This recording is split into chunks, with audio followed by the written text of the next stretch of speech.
Okay, so the layer of Pledge floor polish has gone down and is dried. It's given a nice smooth, not completely gloss, but satin texture to it. Still got the pre-shading coming through on the bottom, a little bit lost on the top, but you can still catch it in various lights. It should actually work quite well with the panel lining, but before I do the panel lining, got to get the decals on, and before I do that I do want to fix a few little minor parts. I've replaced the broken off, not even too sure which one it was now, broken off one of the inner barrels as well as the outer pitot tube. So now I'm pretty much ready to get the decals on. For ease, I've just taken them off and cut them off the little sheet. There's not too many of them. To hopefully help them sit down, I'm going to be using microsets. And here's a little tip, although most people know this already, but if you get one of these, a masking tape, one of the larger ones, that fits in there perfectly in the inside of a Tamiya masking tape, and that means that when you've got the lid off and you're trying to get a brush in there to brush it on, you don't accidentally knock it over and send it flying all over the place. I'm going to do the large ones on the side last because that's a handy place to hold it, and I'm sure if you've ever built a model, more than one model, you've had it before, you've put a decal on and you've been modelling and then you've looked at it and thought, where's that decal gone, and found it's already stuck to your thumb.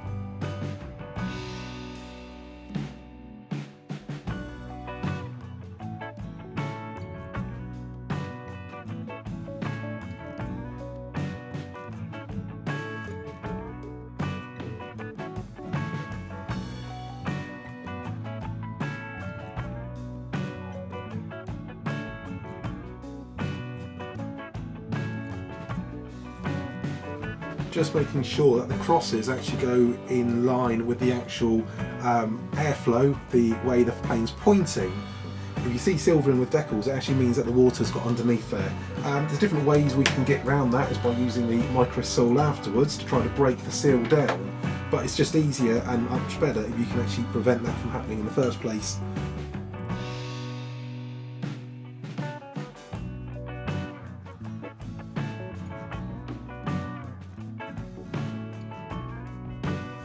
I like to put the decals in upside down for the first bit, just so they start soaking up some water before flipping them over. I find if you actually put them in the right way up, so that you can actually see the decal when you first put it in the water, they tend to curl too much. If you actually get it in upside down first of all, it doesn't tend to curl. I mean, it's starting to go a little bit, but it keeps the decal a little bit more flatter.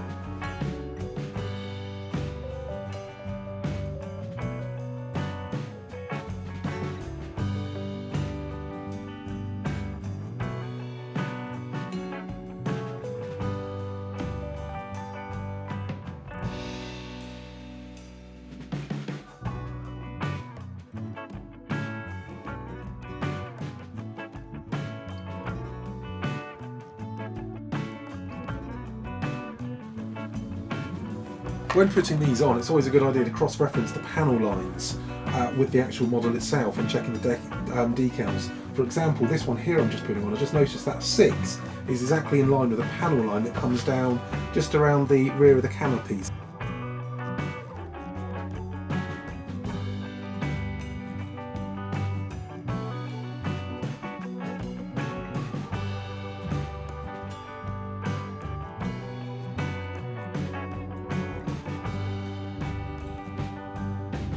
Right, so that's the main decals done on the plane itself, and then if necessary use some of the microsol, the red work version of this, and that will help bed them down, and it will also help them recess into the panel lines and give it that proper painted on look.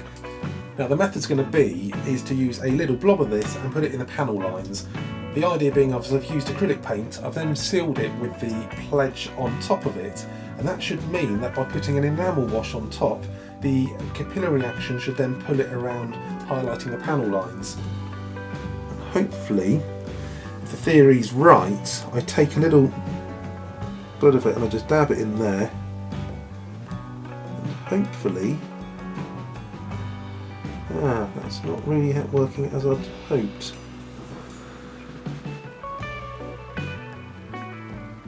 Right, I had hoped the capillary action was going to drag that around, but it's not. Maybe I don't have enough on there. Let's put a little dab. No. Right. Just going to try it on this the flap here. No, is it going along? I can just. Okay, right. Let's see what happens if I just rub that with a cocktail stick to take off. Because what I'm getting though is, although it's leaving some in the panel line, I'm also getting the line on there of where I've just painted this on.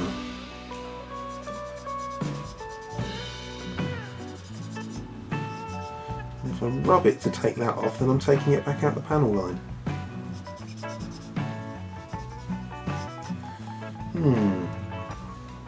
Let's read the instructions.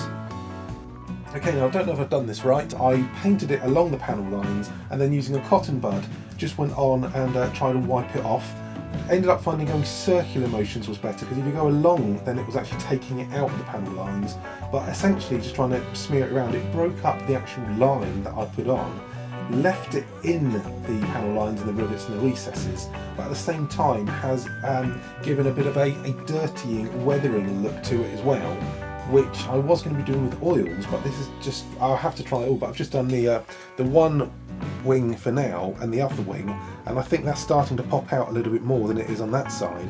I think that's also just accentuating the pre-shading I've done, which is why some of these are looking a bit more bleached in the middle and darker around the panel lines, where when you look on this side you can actually see that pre-shading still going through. So I think it's actually starting to blend it quite well. So whether this is the correct technique or not, I'm going to continue with this technique because I quite like the look of that wing. It looks muddy and weathered, but without actually being dirty. Then afterwards, what I can always do is just tone it all down with another cotton bud with a little bit of white spirit or enamel thinners, and then I can just go over areas where I think it's a bit too heavy to take that off. Actually, as that is drying back, I am liking the look of that wing, and I think it will work on the rest of the plane as well.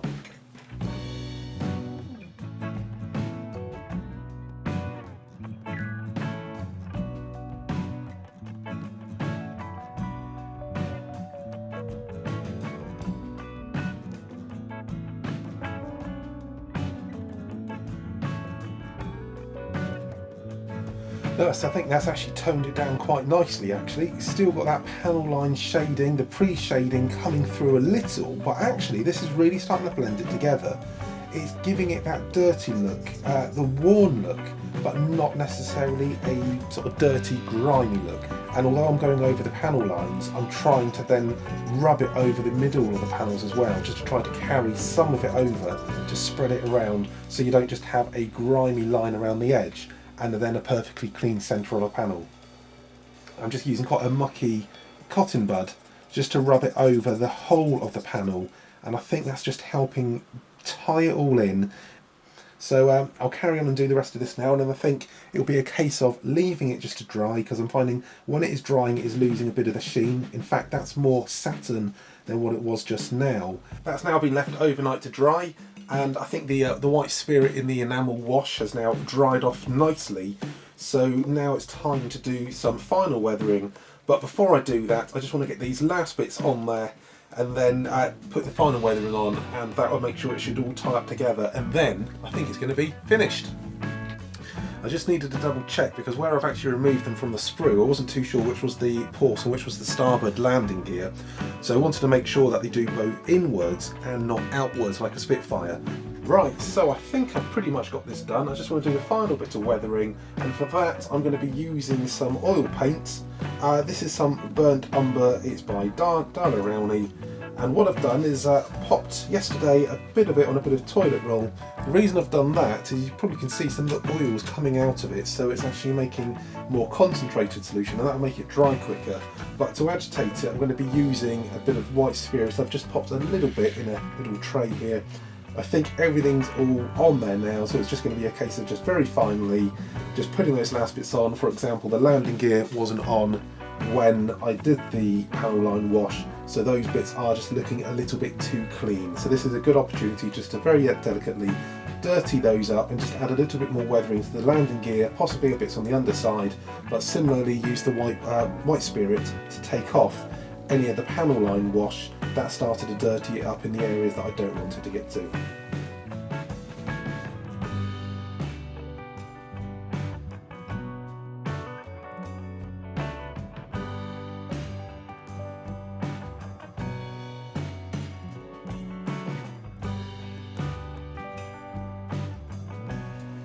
So now I have a cotton bud with a little bit of white spirit dabbed on the end. I'm just going to use that just to try to lighten the areas where some of the wash and some of that oil may have gone on a little bit too thick in places.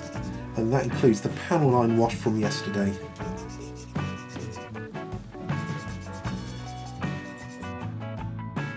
I say take it off, it's more a case of blending it in a little bit more. I'm just adding blobs of the oil paint to areas that I want to mess up a bit, typically the bits where someone's going to be stepping on, the pilot's going to be getting in and out, and also just around these exhausts where I just want to dirty those up a bit as well.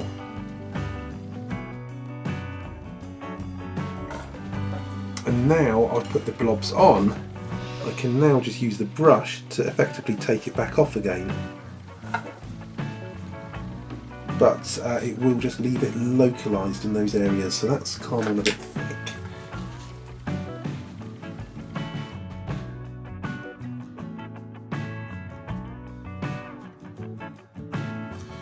Actually, just this little combination of brown just going on here along with the greys already on, it's just actually adding a very nice, very subtle tonal variation just in with the mottling. Actually, it doesn't really stand out too much, but when you see it, it's quite obvious. And just trying to really get that bit where someone would be stepping out on a muddy field, putting their feet in there, using their boots to walk up that wing route, and then climb in, get their boots over there. So really just adds a little bit of extra look to that side. And I think that's doing quite well.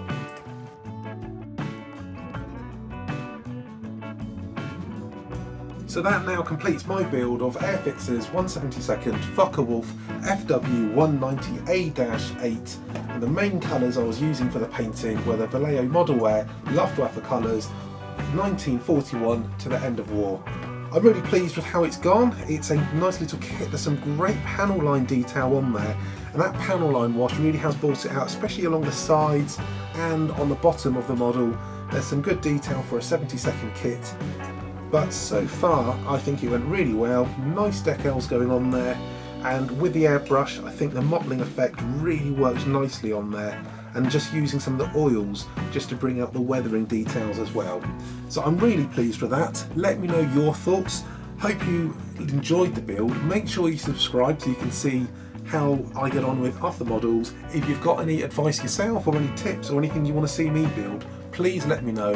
I'm Rob, thanks for watching Rob Models, and hopefully I'll see you soon.